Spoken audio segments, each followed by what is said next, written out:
साहब ने जो मस्जिद में तकरीर की और जिसमें हज़रत सरकार सैयदना अमीर मुआविया को काफिर कहा, नहीं काफिर उसकी बयान को इनके बयान लाइए। नहीं, बयान मौजूद है, बयान है, रिकॉर्ड है,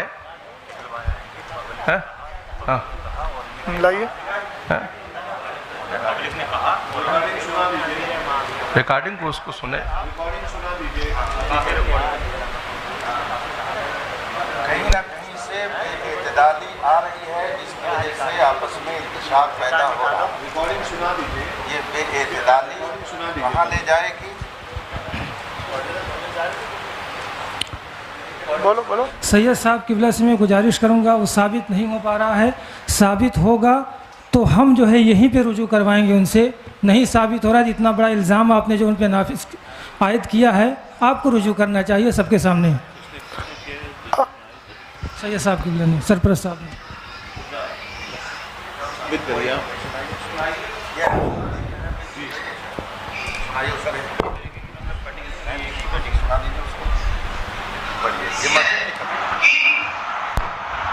यजीद के बाद माफिया कहा क्या साथ में बकास है कि तुम अली को गाली दो, और अल्लाह के रसूल कह रहा है मन सब्बा अलीयन फक़द सब्बनी, जिसने अली को गाली दिया उसने उस मोहम्मद को गाली दिया। और मोहम्मद को गाली देने वाला क्या हो सकता है? जोर से बोलो, जोर से। अब सोचो, अगर कोई कह दे ना कि नबी को इल्म गैब नहीं, तकरीर है, पूरी आवाम से आप बताइए। जुमे की तकरीर में बोला है इन्होंने, और पहली बात तो यहाँ दो बातें आएंगी। एक चीज़ ये आएगी कि जो अली को गाली दिलवाए है, तो पहले तो यही मसला आएगा कि आपने एक सहाबी के ताल्लुक से ये कहा कि उन्होंने मौलाए कायनात को गाली दिलवाई और उस पर इस्तिदलाल किया मनसब्बा अलीयन। फिर उसके बाद आपने ये इस्तिदलाल में ये कहा कि फिर जो अली को गाली दे वो कौन है। तो आप तो इनकार कर रहे हैं और आप तो जुमे की मस्जिद में बोल रहे हैं। रिपीट कर उनको दे दीजिए ना, उधर दे दीजिए ना, आप पहुंचा।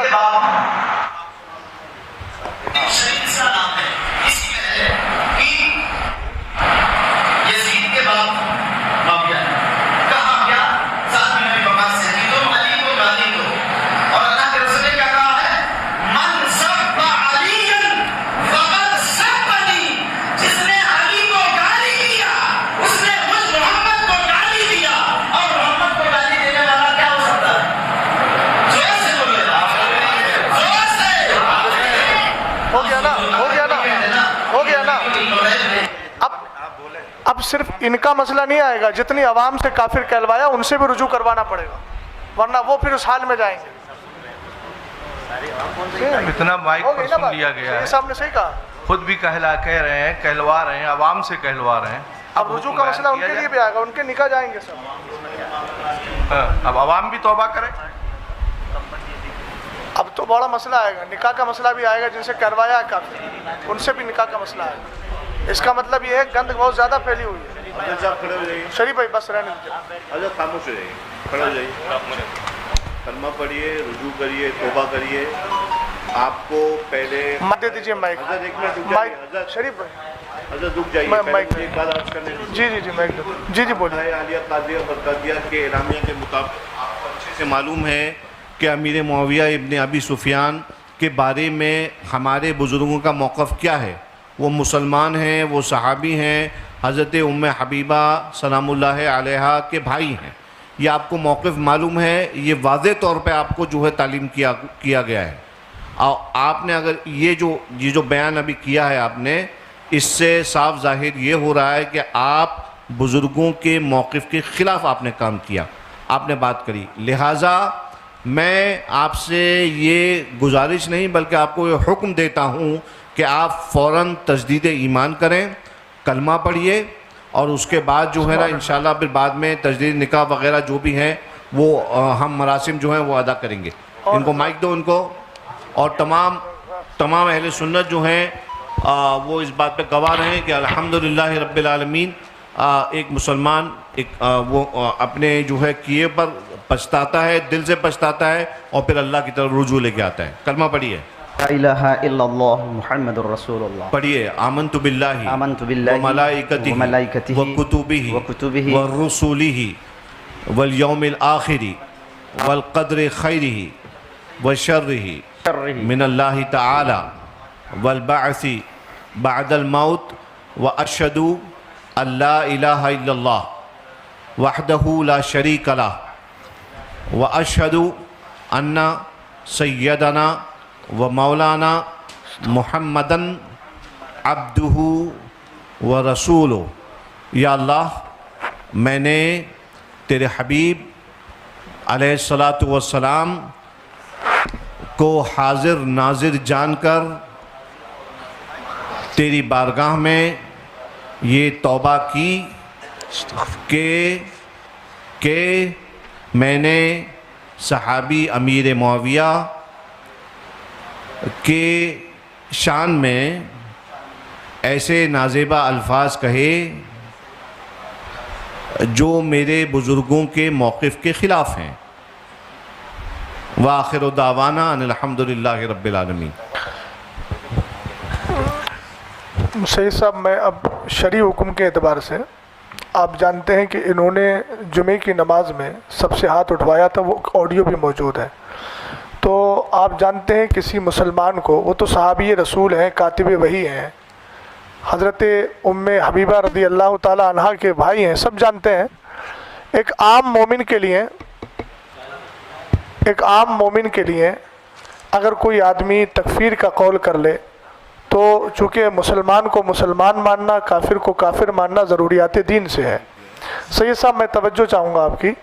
तो चूँकि इतने दिनों तक जो इन्होंने नमाज़ पढ़ाई, नमाज़ पढ़ाने की बुनियाद पर चूँकि कलमा पढ़ा नहीं था, आपने अभी तजदीद ईमान कराया, तो जितने लोगों को इन्होंने अब तक नमाज़ पढ़ाई है वो सारी नमाज़ें ज़ाय हैं। लिहाजा इनको ये भी चाहिए कि अब आने वाले वक्त में जुमे में ऐलान करें कि इस दरमियान से इस दरमियान तक जितनी नमाज़ें पढ़ी हैं आप लोग उन नमाज़ों का इआदा करें।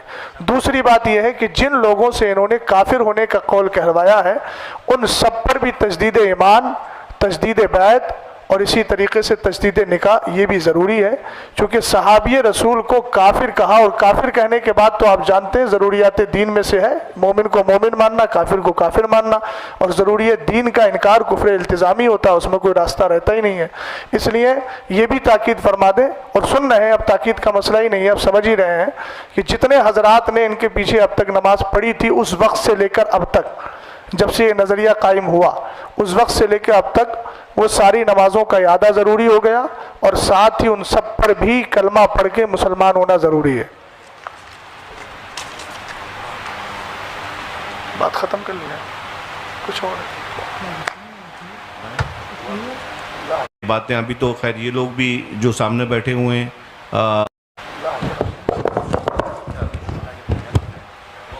इंशाल्लाह जब दोनों हजरात बैठेंगे दोनों कमेटी के, तो उनके सामने ये बातें अभी तो खैर ये लोग भी जो सामने बैठे हुए हैं आपकी तरफ से इंशाल्लाह ताला उनके थ्रू भी इस बात को पहुंचा दिया जाएगा और आम कर दिया जाएगा। और मौलाना अफजल ने तो रुजू कर ही लिया है ज़ाती तौर पर, और इंशाल्लाह ये अपने जो इनके मुक्तदी हैं उनको भी वो रुजू करवा लेंगे इंशाल्लाह, और नमाज़ों का भी इआदा जो है वो करवा लेंगे। ये हुक्म शरा है और हुक्म शरा पे अमल करने से कोई आर नहीं है।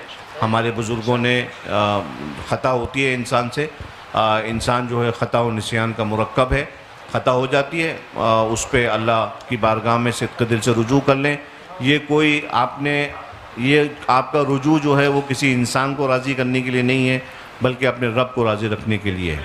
लिहाजा आप अपने रब के लिए, अपने रब के हबीब की शरीयत पर अमल करते हुए आपने रुजू किया है। अल्लाह तबारक व तआला आपकी तौबा को कबूल फरमाए और आपको इस पर इस्तिकामत बख्शे, और मज़ीद आगे कौम के लिए हिदायत का आपको ज़रिया बनाए, ना कि कोई फितना पैदा करने का। ये मैं आपसे तमाम लोगों के बीच में मैं आपसे ये कह रहा हूँ, इन्नल्लाह ला युफ्सिदु इन्नल्लाह ला युहिब्बुल मुफ्सिदीन, अल्लाह ताला फ़साद पैदा करने वालों को पसंद नहीं करता है। आपके पास खानकाए बरकातिया के तमाम मवाक़िफ़ आपके पास मौजूद हैं, आप अच्छी तरह जानते हैं। आप एक बात याद रखिए कि आप किसी भी मामले में अगर अपनी खानका के मौक़िफ़ के ख़िलाफ़ जाते हैं तो ये अहले सुन्नत के जो मवाक़िफ़ हैं हमारे, ये बात जो है फिर इससे आपकी खानका पे जजमेंट करने के लिए कोई भी ऐरा गैरा नत्तू खैरा बुद्धन बैठ जाएगा। ठीक है, तो आप याद रखिए कि आपकी ज़ात जो है ना वो सिर्फ आपकी ज़ात नहीं है, बल्कि आप जिसको जो नुमाइंदगी कर रहे हैं जिन अक़ाइद की, वो आपकी खानका की तरफ से जो है उनकी नशर व इशात की गई थी। लिहाजा आप जो हैं अपने मुसल्लियों का ख्याल रखें, उनको फितनों में से निकालें। मुल्क के हालात जैसे हम सब जानते हैं, किसी मुफ्ती साहब की वजह से हम लोग नहीं जान रहे हैं, बल्कि हम जानते हैं कि मुल्क के हालात कितने ख़राब हैं। मुल्क के हालात, मुसलमानों में इत्तेहाद आपस में रखने का काम उलमा का है और आइम्मा का है। ये हमारी ज़िम्मेदारी है आलिम दीन होने के नाते कि हम आवाम के अंदर इत्तेहाद पैदा करें, आपसी मोहब्बत को जो है कायम रखें। मैं आपसे उम्मीद करता हूँ कि आगे चल के इंशाअल्लाह अब कोई शिकायत का मौका आपके मुसल्लियों को नहीं मिलेगा।